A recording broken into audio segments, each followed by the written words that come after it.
Bismillah, Assalamualaikum warahmatullahi wabarakatuh. Alhamdulillah, salatu wassalamu ala rasulillah wa ala alihi wa sahbihi wa sallama taslima. Silakan Umahat dibuka bukunya halaman 58. Di poin yang atau di prinsip yang ke-11. Kata penulis, wa man lam ya'rif tafsirul hadisi wa yablughu aqluhu faqad kufiya dzalika wa uhkima lahu fa alaihil imanu bihi wa taslimu lahu. Barang siapa yang tidak mengetahui tafsir suatu hadis serta akalnya tidak sampai dalam memahaminya, maka hal tersebut cukup baginya mengimani dan menerima saja. Kenapa Umahat? Karena permasalahan takdir itu adalah permasalahan goibiyah, perkara yang goib, yang kita tidak bisa mengada-ngada, mengarang-arang, kecuali apa yang telah disifati, dijelaskan kepada kita. Maka kewajiban kita mengimaninya semata, tanpa harus menanyakan kenapa, kok bisa, dan seterusnya. Kadang kita sering melontarkan pertanyaan, kenapa ya? Saya diginiin, dijahilin, dijahatin terus sama orang. Padahal itu adalah takdir Allah Subhanahu wa taala kepada Anda. Kalau Anda tidak merasa tidak nyaman dengan hal itu, maka bersabarlah. Kalau sebaliknya Anda merasa nikmat dengan gangguan orang, dengan cibiran orang, maka bersyukurlah. Karena dalam hal takdir hanya dua hal itu saja yang Allah inginkan kepada kita. Wa mislu hadisis shadiqil masduq, seperti hadis as-shadiqul masduq. Ini hadis yang keempat di dalam Al-Arba'in An-Nawawi. Hadis Abdullah bin Mas'ud, yang dimana isi hadis tersebut berisikan tentang 3 takdir. Takdir yang pertama adalah takdir proses perkembangan janin yang ada di dalam rahim. Yang kedua, takdir umriyah, yaitu yang dicatat 4 hal di dalam rahim: umur, kemudian rezeki, ajal, baik dan bahagianya, buruk dan bahagianya. Kemudian yang ketiga tentang apa? A'malul khawatim, amal penutup kita, yang kita tidak tahu apakah kita ditutup dengan kebaikan ataukah dengan keburukan. Maka Abdullah bin Mas'ud sebelum menyampaikan hal tersebut, dia awali dengan apa? Haddatsana shadiqul masduq, telah menceritakan kepadaku orang yang jujur dan dibenarkan ucapannya. Wa mislu ma kana misluhu fil qadar, demikian juga hadis-hadis yang berkaitan tentang takdir. Penulis atau pensyarah di sini akan menyebutkan hadis tersebut. Di halaman 60 Mahat, beriman kepada takdir merupakan salah satu rukun iman yang 6. Dia adalah rukun iman yang ke-6. Ketika Rasulullah menjawab pertanyaan malaikat Jibril, akhbirni anil iman, maka Rasulullah sebutkan, antu'mina billahi wa malaikatihi wa kutubihi wa rusulihi wal yaumil akhir wa tu'mina bil qadari khairihi wa syarrihi. Nah, ketika Rasulullah menyebutkan tentang keimanan terhadap takdir, Rasulullah awali lagi dengan apa? Dengan keimanan. Antu'mina bil qadari khairihi wa syarrihi. Menunjukkan bahwa banyak kaum muslimin atau non-muslim bermasalah dalam hal takdir. Dalam hal takdir. yaitu seorang hamba harus mengimani bahwa Allah mengetahui segala yang akan terjadi. Ini kita sebutkan kemarin tentang apa? Marotibul qadar, tingkatan dalam mengimani takdir. Ada 4 kemarin Umahat ya. Yang pertama tentang ilmu Allah, yang kedua tentang kitabatullah, penulisan Allah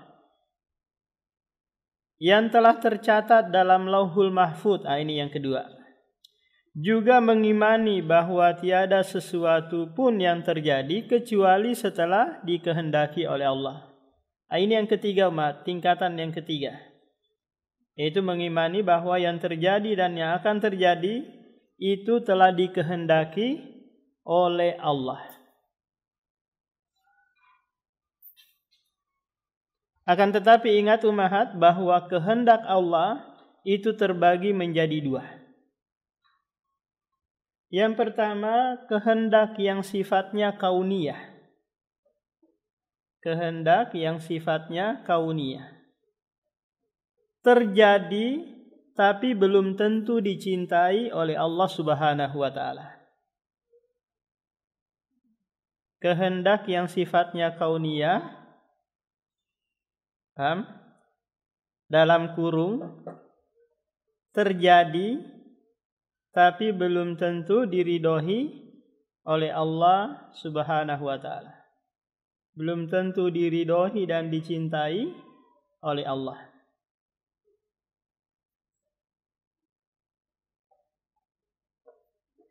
Contoh, adanya kekafiran, adanya pembantaian di Palestina, adanya kesyirikan di India, di Bali, daerah-daerah lain, ada yang menyembah matahari, bulan, dan seterusnya. Kira-kira umahat, ini takdir Allah? Naam. Ini dikehendaki oleh Allah? Maka iya, ini dikehendaki. Tapi kehendak yang sifatnya terjadi tapi tidak diridhoi oleh Allah. Lantas apa hikmahnya? Allah menjadikan kekafiran, kemaksiatan, kejahatan. Apa hikmahnya? Ini pasti ada hikmahnya. Minimalnya apa umahat? Allah kepengen dikenal. Allah kepengen dikenal. Kalau tidak ada yang berbuat maksiat, maka Allah tidak dikenal dengan Al-Ghaffar, Al-Ghafur, At-Tawwab. Siapa yang bertobat? Siapa yang meminta ampun? Gak ada yang bermaksiat kok. Paham? Ini minimalnya hikmahnya apa? Allah ingin dikenal. Karena Allah itu suka dikenal. Hikmah yang kedua, kesempatan bagi kaum muslimin untuk apa? Menjadikan ini ladang dakwah. Karena kalau sekiranya semuanya baik-baik saja, maka siapa yang didakwai nantinya? Siapa yang disampaikan amar ma'ruf nahi mungkar? Enggak ada. Maka enggak nyaman kehidupan kan umahat? Kalau semuanya baik-baik saja. Tapi ada yang baik-baik dan ada yang tidak baik-baik saja. Baik di lingkungan kita, di majelis kita, di kelompok pengajian kita, ada saja yang baik, ada juga yang tidak baik. Itulah nuansa kehidupan kita. Diisi oleh manusia yang baik-baik, juga manusia yang buruk-buruk.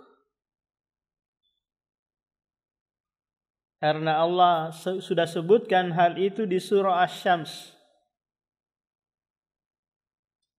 Di surah Asy-Syams yang bunyinya qad aflaha man zakkaha wa qad khaba man dassaha. Manusia terbagi menjadi 2. Ada yang mensucikan diri, ada pula yang mengotori diri mereka dengan maksiat. Ini kehendak yang pertama umahat. Kehendak yang sifatnya kauniyah. Yang kedua, kehendak yang sifatnya syariah. Kehendak yang sifatnya syariah. Dalam kurung, belum tentu terjadi, Jika terjadi, pasti dicintai oleh Allah Subhanahu wa taala. Belum tentu terjadi. Jika terjadi, pasti dicintai oleh Allah Subhanahu wa taala. Contoh perbuatan baik, salat, puasa, zakat. Apakah manusia seluruhnya mengerjakan? Maka jawabannya tidak. Tapi jika ada yang mengerjakan, maka itu adalah takdir Allah yang sudah mesti dan pasti dicintai oleh Allah. Karena Allah cinta dengan amalan soleh, benci dan tidak ridho dengan amalan kemaksiatan.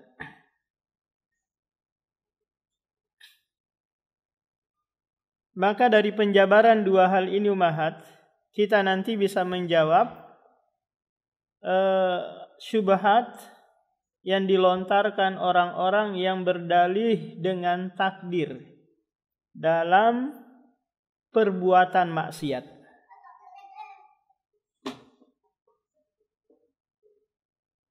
Contoh ketika ada pencuri ngambilin barang kita ummahat. Terus dia bilang, saya ambil barang anti ini adalah takdir Allah Subhanahu wa taala. Enggak boleh marah kepada saya, enggak boleh nangkapin saya. Kalau mau marah kepada Allah. Boleh enggak kira-kira ummahat ini? Dia apa? Berdalih dengan takdir dalam perbuatan kejahatannya. Maka kita apain? Kita tangkap dia, pukulin dia, terus kita berdalil juga dengan takdir. Saya mukul kamu, saya penjarain kamu, ini adalah takdir Allah. Paham? Takdir Allah juga. Jadi orang-orang yang berbuat maksiat kemudian berdalil dengan takdir, maka itu benar gak kira-kira ummahat? Saya ini melakukan keburukan ini karena takdir Allah. Maka jawabannya apa kira-kira Iya benar. Ini takdir Allah, tapi takdir yang tidak diridhoi. Paham? Takdir yang tidak diridhoi.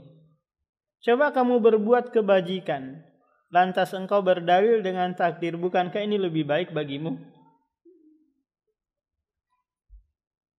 Ketika suami kita poligami sembunyi-sembunyi ummahat, tanpa memberitahukan kita. Terus dia berlaku zalim, enggak pernah lagi ngasih nafkah karena hatinya sudah pindah ke lain hati. Terus tiba-tiba dia menyampaikan, sayang, saya sudah nikah lagi. Dan ini adalah takdir Allah Subhanahu wa taala. Terus ummahat kira-kira ngomong apa ini? Yang sudah belajar tentang tingkatan-tingkatan takdir. Ceraikan saya, itu juga takdir Allah. Paham? Kamu tidak menikah atau tidak poligami, itu juga takdir Allah Subhanahu wa taala. Kenapa dalam hal yang seperti ini kamu berdalil takdir? Maka ceraikan saya atau tambah uang nafkah saya, itu juga takdir Allah Subhanahu wa taala.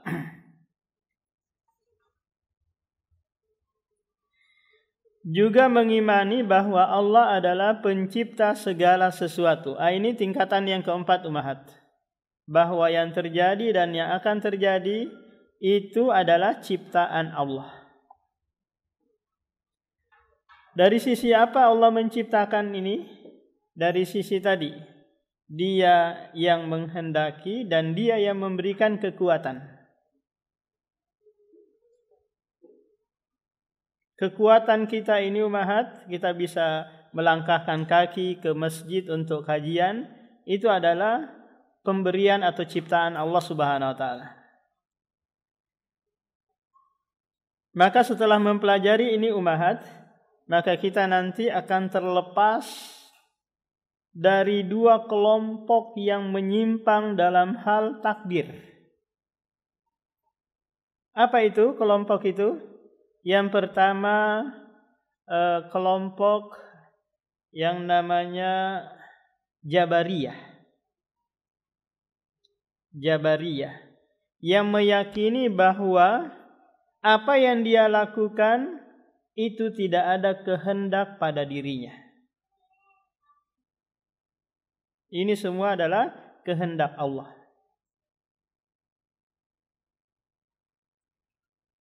Saya ini nggak bisa ngapa-ngapain, semuanya diremote, dikontrol oleh Allah.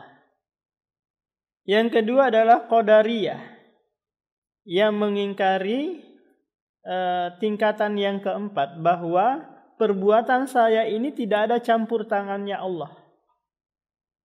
Saya mau ngapa-ngapain itu adalah perbuatan ciptaan saya sendiri. Nggak ada apa?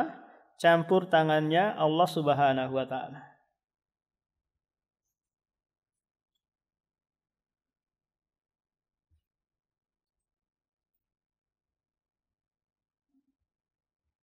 Sehingga tidak akan ada sesuatu pun kecuali Allah penciptanya. Tidak ada yang menciptakan diri sendiri. Semua diciptakan oleh Allah. Seperti para makhluk dan perbuatannya serta hukum-hukum yang berlaku ketika ia mengimani segala sesuatu yang menimpanya, maka ia tidak akan menyalahkannya. Apa maknanya kalimat ini, umat? Maknanya, jika dia mengalami sakit, miskin, ditinggal oleh suami, maka dia yakin bahwa ini adalah takdir Allah yang menuntut dia untuk apa? Bersabar. Dia nggak perlu lagi nyari-nyari kenapa ya, siapa ya penyebabnya. Jangan-jangan karena si perempuan itu yang menyebabkan saya ditinggal suami, dia bawa lari suami saya. Enggak perlu pusing nyari-nyari. Ya sudah, ini takdir Allah Subhanahu wa taala. Ketika kita berubah di bulan Syawal ini jadi miskin, semua serba sulit. Siapa ya kira-kira ini kambing hitamnya? Enggak usah nyari-nyari. Ini apa? Ini takdir ilahi. Ia juga tidak akan menyalahkan segala sesuatu yang tidak terjadi padanya. Contoh seperti ini. Kalau saya tadi tidak begini, pasti akan begini. Ketika dia ditabrak motor, umat, yang menyebabkan kakinya patah, kemudian tangannya patah. Terus dia nyampaikan kepada orang yang menabraknya, Mas, coba kamu tadi enggak nengok ke kiri, nengoknya ke depan, pasti tidak akan terjadi seperti ini. Matamu taruh di mana? Coba taruh di depan. Paham, Mat? Maka dia tidak akan menyalahkan siapa-siapa. Oh, ini sudah takdir, Mas. Mas nabrak saya, alhamdulillah. Mas ada yang luka, kalau ada yang luka saya bawa ke rumah sakit. Ini dia ngomong kepada yang menabraknya, yang menyakitinya. Kenapa? Karena dia tahu bahwa ini terjadi semua dikehendaki oleh Robnya, diciptakan oleh Robnya. Ada hikmahnya. Hal ini sebagaimana sabda Nabi yang terdapat dalam Arba'in Nawawi nomor 19. Wa'lam annal ummata law ijtama'at ala ayyam fa'uka bi syai'in lam yanfa'uka illa bi syai'in qad katabahu Allahu lak. Wala jitama'u ala ayyadurruka bi syai'in lam yadurruka illa bi syai'in qad katabahu Allahu 'alaik. Rufi'atil aqlamu wa jaffatis suhuf. Ketahuilah bahwasanya umat ini berkumpul untuk memberikan manfaat kepadamu, itu tidak akan terwujud kecuali sesuatu yang sudah ditakdirkan untukmu. Sebaliknya mereka ingin memudaratkan, juga itu tidak akan terwujud kecuali sesuatu yang sudah ditakdirkan. Kalau ini kita terapkan dalam kehidupan kita umahat, maka inilah yang membuat kita tenang dengan segala kondisi yang kita alami, kita hadapi, jalani dalam kehidupan kita. Contoh, ada seorang janda, melirik-lirik suami kita, berusaha PDKT dengan kita agar menjadi saudara-saudara, dia menjadi apa? Saudara kita. Dia berusaha untuk merongrong, merusak rumah tangga kita, itu tidak akan terwujud, Umahat. Kecuali memang sudah apa? Sudah ditakdirkan. Suami kita mau dibuat celaka oleh seluruh penduduk Balikpapan, itu tidak akan terwujud. Kecuali sudah apa? Ditakdirkan. Jangankan menyentuh fisik ya. Nyentuh dinding rumah saja itu tidak bisa terwujud kecuali apa? Sudah ditakdirkan oleh Allah.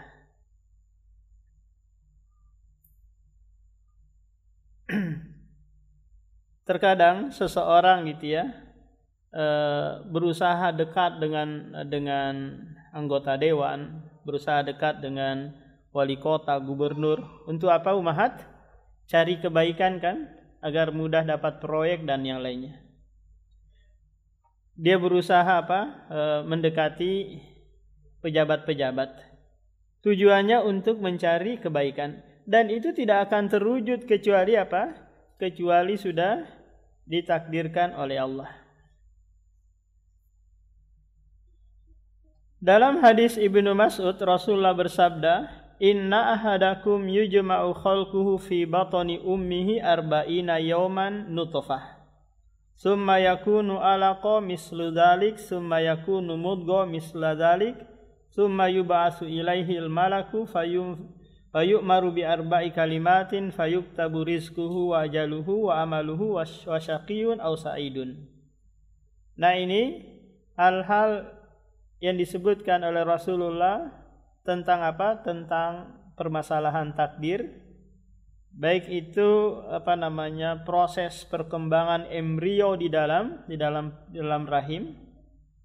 Sementara waktu itu belum ada belum ada medis yang canggih seperti sekarang ini, alat-alat medis.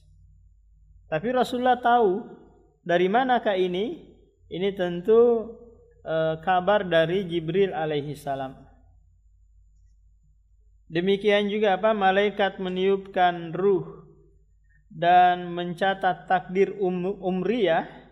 Ini juga perkara perkara takdir. Ketika para sahabat bertanya kepada Nabi, mereka berkata, "Tidakkah kita meninggalkan amal dan pasrah kepada kitab catatan takdir kita?" Maka Rasulullah bersabda, "I'malu fakullun muyassarun lima khuliqalah." Beramallah kalian, karena setiap orang akan dimudahkan untuk sesuatu yang ditakdirkan baginya. Tanya jawab ini Umahat terjadi ketika Rasulullah sedang berada di Baqi, sedang berada di kuburan bersama sahabatnya. Lantas Rasulullah mengabarkan bahwa tidaklah salah seorang dari kalian kecuali tempat duduknya di neraka kah atau di surga kah sudah tercatat. Sudah Sudah ditakdirkan. Lantas kata para sahabat, ya kalau kayak gitu kita bersandar aja kepada takdir. Ngapain susah-susah beramal, toh juga neraka atau surga tempat kembalinya.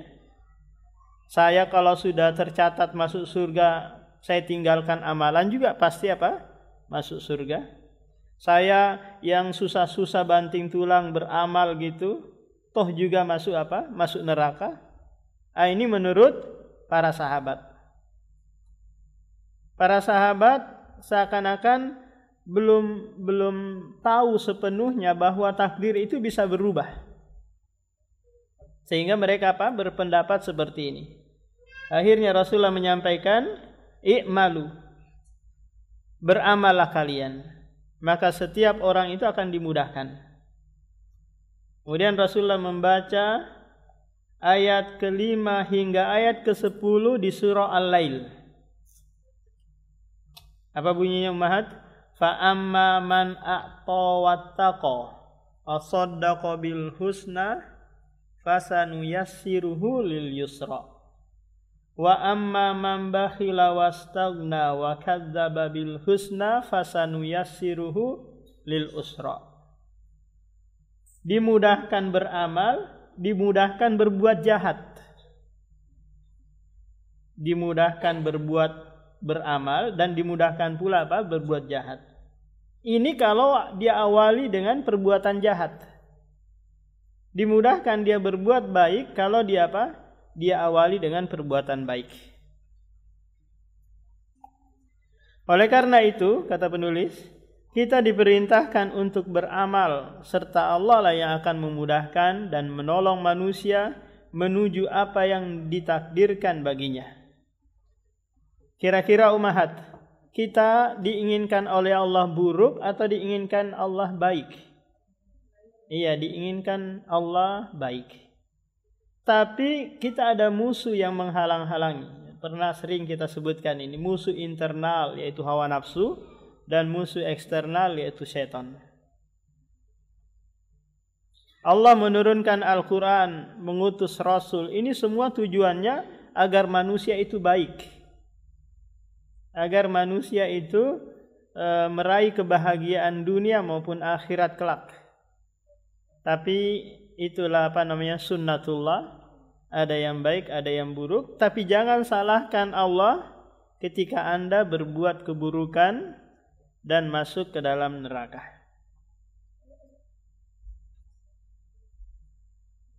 Barang siapa yang ditakdirkan celaka, Allah akan menghinakannya hingga ia akan beramal dengan amalan orang-orang yang celaka. Allah sebutkan di dalam surah Shaf ya. Falamma zagu azagallahu qulubahum. Tatkala mereka menyimpang, maka Allah buat mereka terus menyimpang.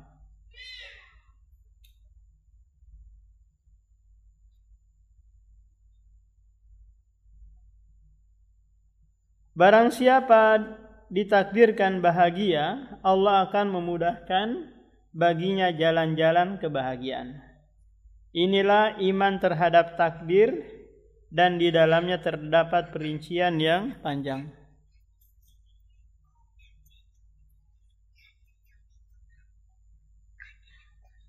Nah, selesai tentang pembahasan penulis yang berkaitan dengan rukun iman yang ke-6. Kemudian prinsip yang ke-13, hindari perdebatan dan larangan mempelajari ilmu kalam. Ilmu kalam atau ilmu mantik atau ilmu filsafat ini adalah ilmu yang banyak cabangnya. Ada filsafat kedokteran, ada filsafat lingkungan, ada filsafat tata negara dan yang lainnya. Nah, ada juga filsafat teologi. Nah, ini yang tercela kalau dia berbicara tentang ilahiyat ketuhanan. Kenapa? Karena dia pasti akan berbicara dengan akalnya. Sementara kalau mau berbicara tentang Allah atau tentang ketuhanan, maka harus bersumber apa yang datang dari Al-Quran atau hadis. Jadi kenapa filsafat itu menyimpang dalam hal teologi? Kenapa? Karena dasarnya tadi akal. Nah, kemudian ini diambil oleh sebagian kelompok-kelompok di dalam Islam seperti Jahmiyah, Mu'tazilah, Asy'ariyah, Maturidiyah dan yang lainnya. Ini semua mewarisi ilmu filsafat untuk asas akidah mereka. Dasar dalam akidah mereka. Maka kita dilarang keras mempelajari ilmu filsafat atau ilmu kalam. Wa mislu ahaditsir ru'ya kulliha. Seperti hadis-hadis yang berbicara tentang ru'yah. Ru'yah ini adalah melihat Allah. Ini nanti ada di prinsip yang ke-16 Ummahat pembahasan ini. Wa inna batat anil asma'i wastauhasha minhal mustami' wa innama alaihil imanu biha. Walaupun terasa asing pada pendengaran, dan berat bagi orang yang mendengarkannya untuk menerimanya. Akan tetapi kewajiban kita adalah mengimaninya. Wa alla yarudda minha harfan wahida, dan tidak boleh menolak sedikit pun apakah yang datang dari Al-Quran ataukah dari hadis. Kenapa? Karena menolak sesuatu yang berkaitan dengan perkara gaib itu menyelisihi akal sehat kita.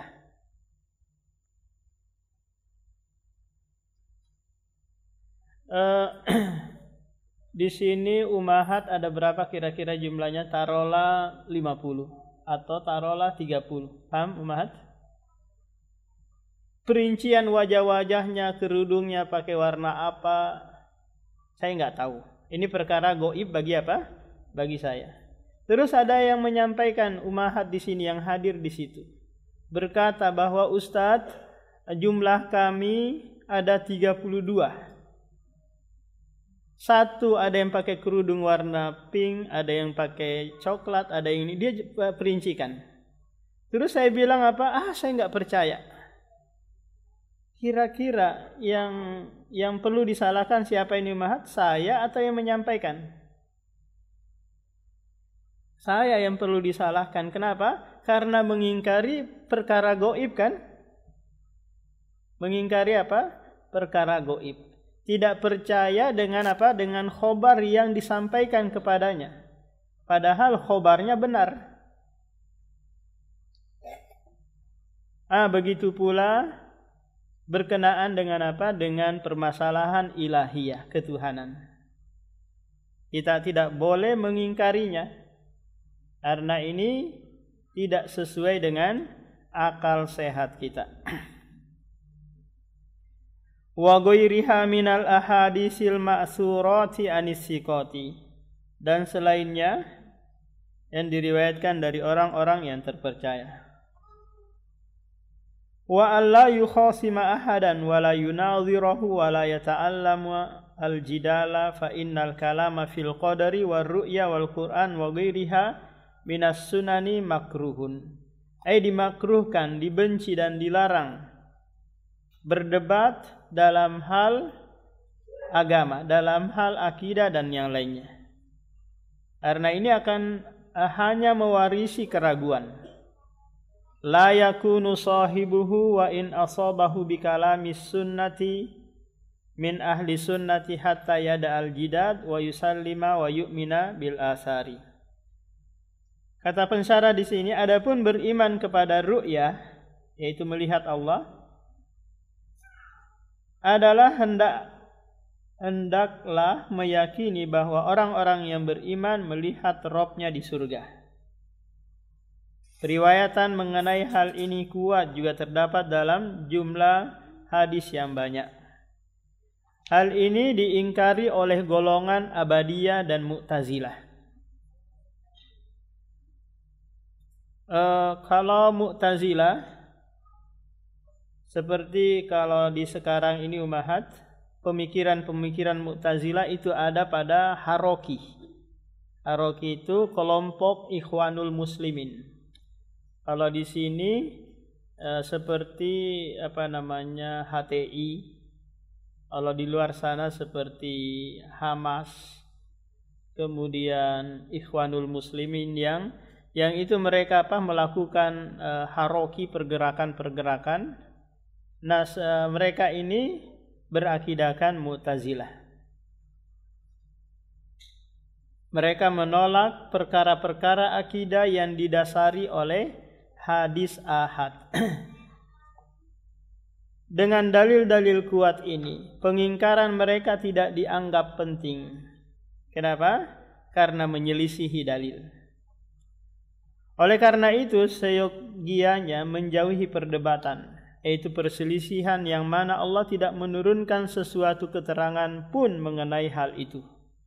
Bahkan setiap muslim harus tunduk ketika ia mengetahui dan tidak membantah ketika ia tidak mengetahui seiring dengan ketetapannya. Nah, jika datang khobar yang sahih kepada kita tentang permasalahan takdir, tentang permasalahan hari akhirat, maka sami'na wa ata'na. Kita dengar dan kita taati. Kenapa Allah menciptakan ini? Kenapa Allah memerintahkan ini? Akan tetapi hendak dia mengatakan kami dengar dan kami taat, tanpa menanyakan bagaimana Allah dalam asma dan sifatnya, juga tidak menanyakan alasan tentang perbuatan dan ketentuan Allah. Kenapa umahat? Kita sering sebutkan bahwa banyak bertanya dalam hal takdir itu akan berujung pada ingkarul qadar, mengingkari takdir tersebut. Segala sesuatu yang ia ketahui hendaklah ia terima. Adapun sesuatu yang tidak diketahuinya hendaklah ia tunduk kepadanya.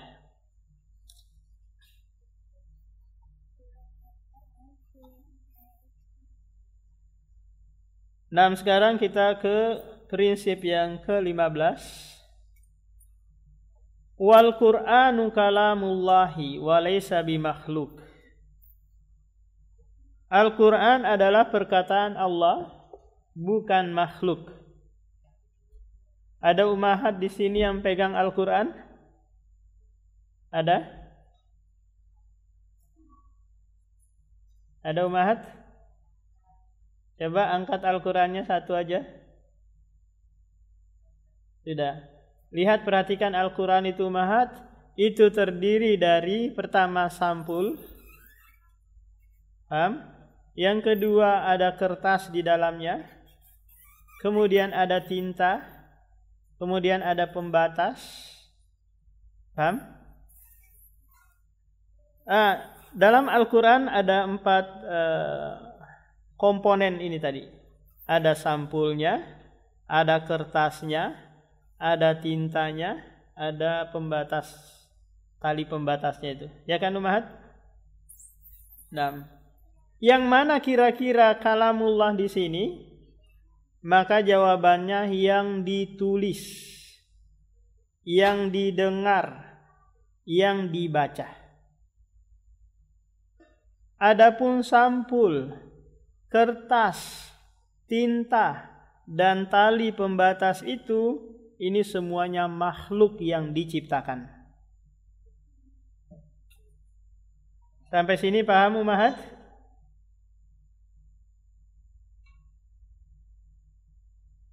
Sampai sini paham? Kita ulangi.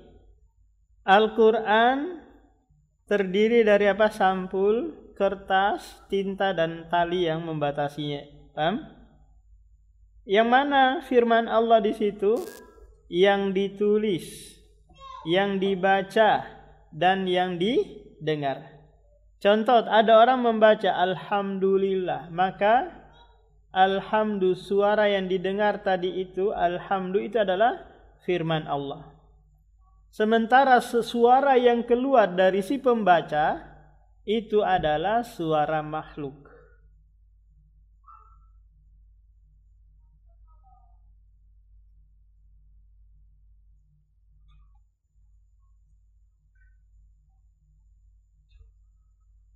Sudah kita yakini ini umahat? Bahwa Al-Quran firman Allah itu yang ditulis, yang dibaca, dan yang didengarkan. Dan bukan makhluk. Bukan makhluk. Ini untuk menjelaskan kepada kita bahwa Al-Quran itu adalah firman Allah yang itu keluar dari diri Allah Subhanahu wa ta'ala. Bagian dari diri Allah. Bukan sesuatu yang dia ciptakan, layaknya pohon, gunung, langit, bumi, dan yang lainnya.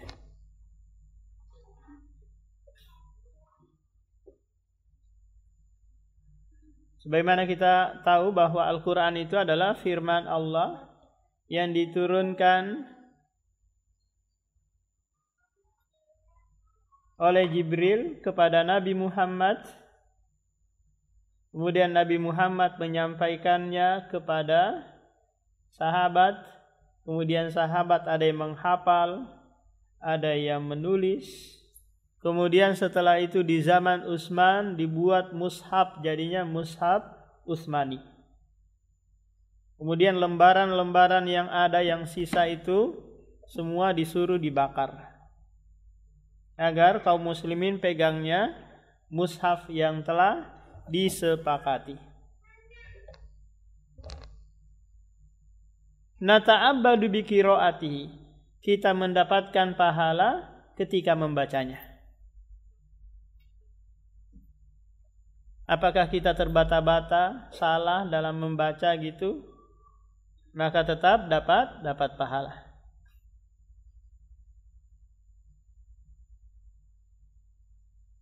Wala yad'ufu ayyakula laisa bimakhlukin qala fa inna kalamallahi laisa bibainin minhu.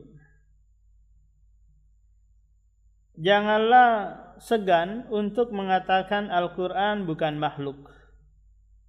Sungguh perkataan Allah tidak terpisah dari zatnya, dan sesuatu yang tidak terpisah dari zatnya bukan makhluk. Wa iyyaka wa munadharata man ahdasa fihi, jauhilah berselisih dengan siapa saja yang membuat perkara baru dalam hal tersebut. Wa qala wa man qala bil lafdi wa ghairihi wa man waqafa fihi faqala la adri makhlukun aw laysa bi makhluk wa innama huwa kalamullah.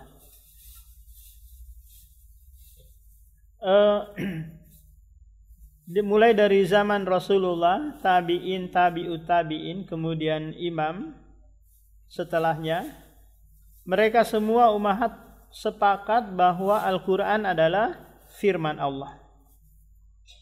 Cuma permasalahan khalqul Quran, bahwa Al-Quran itu adalah makhluk Allah, ini muncul di zaman Imam Ahmad. Ketika Mu'tazilah mendekati pemimpin dan memaksa rakyat untuk berakidahkan hal ini, yaitu Al-Quran adalah makhluk. Akhirnya apa? Ulama-ulama dipaksa untuk berakidah seperti ini. Ada yang rela berkata demikian, ada pula yang melakukan hilah, di antaranya Imam Syafi'i. Ketika dia ditanya Al-Quran makhluk atau tidak, Imam Syafi'i mengangkat jari jemarinya. Jari jemarinya itu ada 5. Lantas mengatakan Injil, Taurat, sambil memegang jari jemarinya, Injil, Taurat, Quran, kemudian Zabur, Suhuf, semua ini adalah makhluk.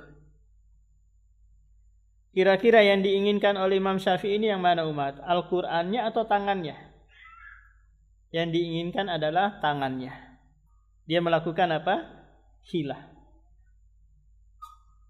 Ketika sampai pada Imam Ahmad ditanya Al-Quran makhluk atau bukan makhluk, Imam Ahmad tetap kokoh pendiriannya mengatakan bahwa Al-Quran adalah firman Allah, bukan makhluk.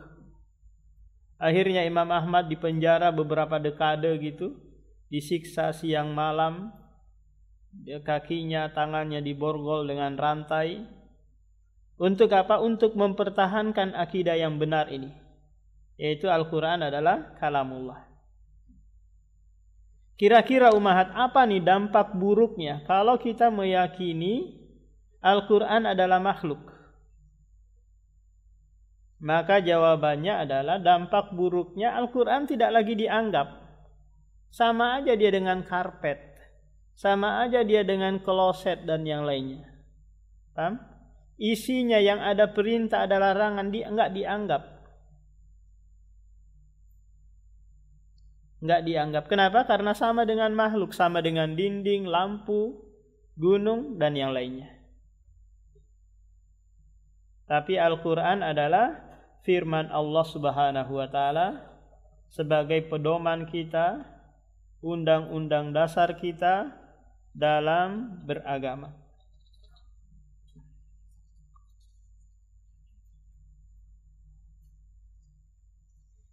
Nah, di sini Imam Ahmad menyebutkan tentang 3 kelompok sesat yang menyimpang dalam hal Al-Quran ini umahat. Kita sebutkan dulu satu persatu sebelum kita baca syarah yang disebutkan di sini.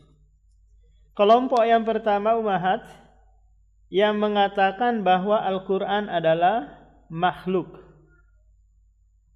Ini adalah Jahmiyah dan Mu'tazilah. Jahmiyah dan Mu'tazilah.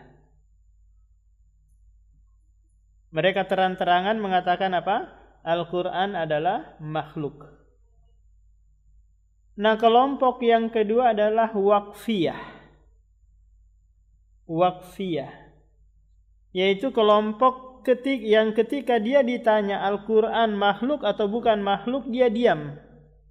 Dia tidak menjawab sedikit pun, dia diam. Maka kelompok ini juga disamakan dengan Jahmiyah atau Mu'tazilah. Karena dia enggak mengambil sikap. Kalau dia ahlu sunnah, dia harus bersikap bahwa Al-Quran adalah firman Allah.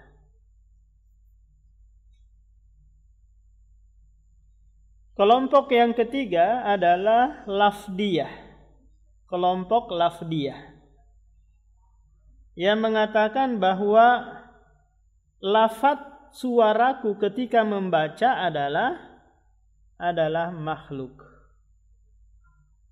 Lafaz suaraku ketika membaca Al-Quran adalah makhluk. Atau istilah lainnya adalah at-talaffuz bil Quran makhluk.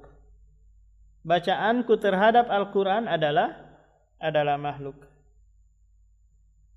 Ini juga masuk dalam kategori Jahmiyah umahat. Kenapa? Karena tidak dia perincikan suaranya kayak yang dia inginkan ataukah yang dia baca atau yang dia suarakan. Contoh kita membaca Alhamdu tadi umahat. Itu kan terdiri dari apa? Dari suara dan yang disuarakan kan? Kalau kita mengatakan bahwa suaraku adalah makhluk, jelas. Tapi kalau kita mengatakan bahwa suaraku ketika membaca Al-Quran itu adalah makhluk, ini memungkinkan yang diinginkan adalah yang disuarakan atau yang dibaca. Sampai sini paham umahat? Jadi ada 3 kelompok yang menyimpang dalam hal Al-Quran ini. Yang pertama Jahmiyah dan Mu'tazilah, yang kedua Waqfiyah, yang ketiga Lafdiyah.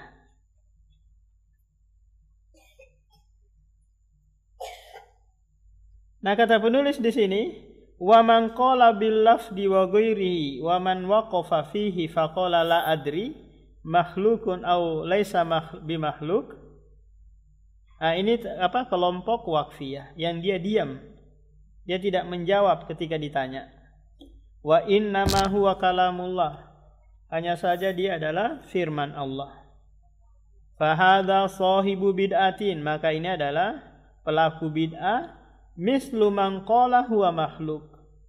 Sama dengan orang yang berkata Al-Quran adalah makhluk.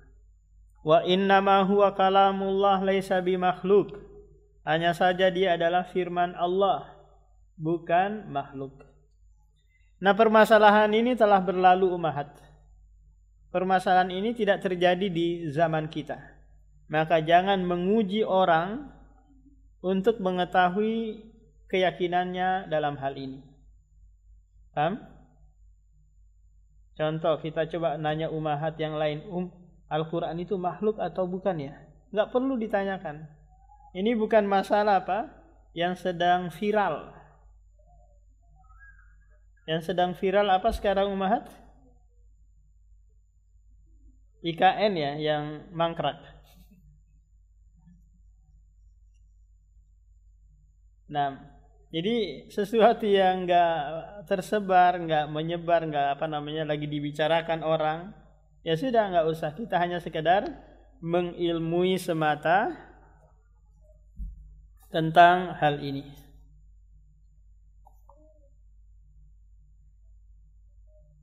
Kata penulis di sini atau pensyarah, Al-Quran termasuk salah satu permasalahan yang menjadi perbincangan generasi awal dan akhir. Ahlus Sunnah menetapkan bahwa Al-Quran adalah perkataan Allah. Allah menurunkannya ke dalam hati Nabi yang disampaikan oleh Jibril. Allah berfirman dengan Al-Quran secara nyata serta memerintahkan untuk menulisnya di Lauhul Mahfudz, lembaran-lembaran dan mushaf-mushafnya, semua itu tidak keluar dari bentuk perkataan Allah Subhanahu wa taala. Suatu saat nanti umahat di akhir zaman, Al-Quran yang kita pegang, yang kita hafal, semuanya akan diangkat ke atas, sehingga manusia tidak bisa lagi membaca Al-Quran. Tidak ada lagi, semua hafalan-hafalan anak-anak kita diangkat. Itu nanti di akhir zaman. Hal itu diingkari oleh golongan Mu'tazilah dan Abadiyah yang berada di Oman dan lainnya. Jadi Syiah Abadiyah itu ada di Oman umahat. Syiah inilah nanti yang mendukung Houthi yang ada di Yaman, yang sekarang sedang diperangi oleh Amerika. Syiah Abadiyah yang ada di Oman ini juga yang bekerja sama dengan Syiah yang ada di Iran, Syiah Isna Asyariyah. Paham? Jadi ini saling bekerja sama. Syiah yang ada di Yaman, di Oman dan di Iran. Beda dengan Emirat. Kalau Emirat itu Sufi, kalau Qatar itu Haroki. Kalau Saudi Ahlus Sunnah. Nah, Qatar, Kuwait ini campur-campur. Mereka berkata Al-Quran adalah makhluk. Mereka menjadikan Al-Quran itu seperti makhluk yang lainnya. Paham? Tidak ada sesuatu yang bisa dimuliakan dari Al-Quran. Kenapa? Karena sama saja dengan karpet, tiang, dinding, dan yang lainnya. Ahlu Sunnah membantah pernyataan mereka dan menjelaskan bahwa Allah zat yang berbicara dan berfirman dengan apa yang dikehendakinya. Kita perhatikan dulu umahat bahwa Allah itu menyampaikan kepada Jibril dengan suara dan lafaz. Suara yang ada lafaz kemudian ada maknanya. Paham? Bukan sebagaimana yang diyakini sebagian kaum muslimin bahwa Allah itu diam, kemudian Jibril ngeker ke diri Allah, lantas Jibril tahu apa yang disampaikan Allah dari dirinya tadi. Yang benar bahwa Allah menyampaikan kepada Jibril alaihi salam dengan apa? Suara yang memiliki makna. Kira-kira ada enggak umahat suara tapi tidak memiliki makna? Ada. Contoh, mbehehe, nggonggong, anjing gitu menggonggong. Ini suara tapi kita tidak pahami maknanya.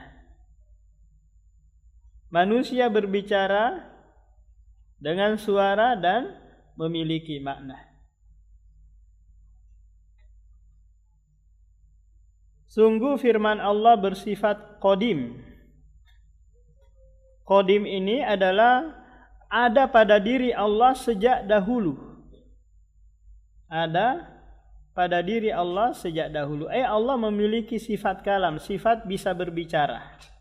Akan tetapi jika dilihat satu persatu dari firman Allah, hal itu selalu bersifat baru. Coba Nabi Ibrahim, Nabi Isa, Nabi Muhammad dan yang lainnya, ini adalah makhluk yang baru kan umahat ya. Nabi Musa juga demikian. Nah, ada di dalam Al-Quran itu yang dia mengajak Nabi Ibrahim, Nabi Musa, Nabi Muhammad berbicara. Nah, pembicaraan ini baru adanya, bukan ada sejak dulu, tapi ada ketika dia mengajak Nabi Ibrahim, Nabi Musa berbicara. Contoh gini Umahat, saya sejak puluhan tahun yang lalu punya apa? Punya sifat bisa berbicara, paham? Coba saya ngajakin salah satu Umahat di sini berbicara. Maka ketika saya berbicara tersebut, ini adalah hal yang baru pada diri saya. Kenapa? Karena yang saya ajak berbicara adalah orang baru. Tapi pada diri saya ada apa? Ada sifat bisa berbicara. Nah, ini makna ucapan penulis. Hal itu selalu bersifat baru. Sebagaimana perkataannya adalah Al-Quran. Mereka membantah siapa saja yang berkata Al-Quran adalah makhluk. Juga siapa saja yang bertawakuf dan berkata kami tidak tahu apakah Al-Quran adalah makhluk atau bukan makhluk. Kita diperintahkan untuk menyatakan dengan tegas bahwa Al-Quran benar-benar perkataan Allah. Mereka berkata Al-Quran bermula darinya dan kembali kepadanya. Kembali ketika nanti diangkat umat. Tidak benar menjadikan suatu zatnya sebagai makhluk. Begitu pula dengan lafaz dan makna firman-Nya. Seluruhnya adalah perkataan Allah. Ia berbicara secara nyata. Mereka menisbatkan sifat al-kalam bahwa Allah adalah zat yang berbicara kapanpun ia kehendaki. Mereka bertawakuf tentang bagaimana ucapannya atau ikut campur dalam perkara gaib yang tidak bisa dijangkau akal. Mereka juga berkata kami menyerahkan ilmu tersebut kepada Allah. Inilah mukmin yang sejati atau muslim yang sejati. Dia mengimani bahwa Al-Quran, Injil, Taurat, Zabur, Suhuf, semua itu adalah firman Allah Subhanahu wa taala yang wajib kita imani, amalkan perintahnya dan jauhi larangannya. 6.